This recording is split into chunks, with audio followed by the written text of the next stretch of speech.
గుంటూరు జిల్లా పొన్నూరు మండలం చింతల్పూడిలో వ్యవసాయ డ్రోన్లను సబ్సిడీపై పంపిణీ చేశారు. ఈ వ్యవసాయ డ్రోన్లను ఎమ్మెల్యే దూలిపాల నరేంద్ర కుమార్ రైతులకు అందజేశారు. గ్రామీణ ప్రాంత రైతులకు వ్యవసాయ రంగంలో ఆధునిక సాంకేతిక పరిజ్ఞానాన్ని అందించేందుకే కూటమి ప్రభుత్వం చర్యలు చేపట్టిందని కూడా ఎమ్మెల్యే అన్నారు. ఇక వ్యవసాయ రంగంలో యాంత్రీకరణకు ప్రాధాన్యత ఇవ్వాల్సిన అవసరం ఉందన్నారు. మాజీ సీఎం జగన్, సీఎం చంద్రబాబుకు తేడా స్పష్టంగా కనిపిస్తుందన్నారు. ఏ పార్టీ అయినా సరే హింసను ప్రోత్సహించడం సరైన పద్ధతి కాదని ఎమ్మెల్యే మండిపడ్డారు. అధికారం కోల్పోవడంతో మాజీ సీఎం జగన్ కు రాష్ట్ర ప్రజల మీద విద్వేషం పెరిగిపోయిందని కూడా విమర్శించారు.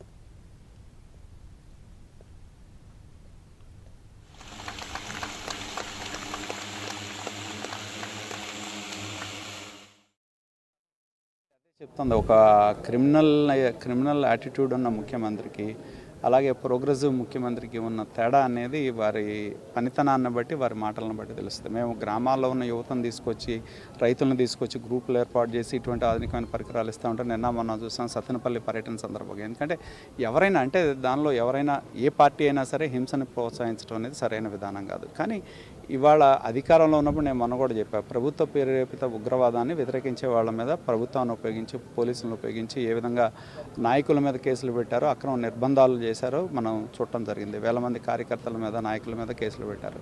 అదేవిధంగా ఇవాళ అధికారం కోల్పోయిన తర్వాత ఎందుకంటే ఈ రాష్ట్రం మీద ఆయనకి విద్వేషం కనపడుతుంది ప్రజల మీద.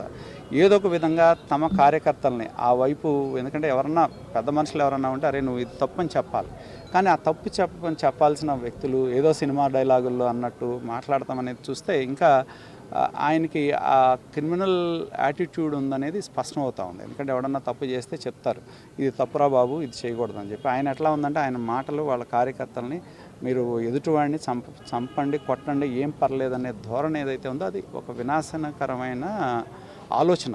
ముఖ్యంగా అదే చెప్తుంది ఒక క్రిమినల్ యాటిట్యూడ్ ఉన్న ముఖ్యమంత్రికి అలాగే ప్రోగ్రెసివ్ ముఖ్యమంత్రికి ఉన్న తేడా అనేది వారి పనితనాన్ని బట్టి వారి మాటలను బట్టి తెలుస్తుంది. మేము గ్రామాల్లో ఉన్న యువతను తీసుకొచ్చి రైతులను తీసుకొచ్చి గ్రూపులు ఏర్పాటు చేసి ఇటువంటి ఆధునికమైన పరికరాలు ఇస్తూ ఉంటే నిన్న మొన్న చూసాం సత్తెనపల్లి పర్యటన సందర్భంగా. ఎందుకంటే ఎవరైనా అంటే దానిలో ఎవరైనా ఏ పార్టీ అయినా సరే హింసని ప్రోత్సహించడం అనేది సరైన విధానం కాదు. కానీ ఇవాళ అధికారంలో ఉన్నప్పుడు నేను మొన్న కూడా చెప్పాను, ప్రభుత్వ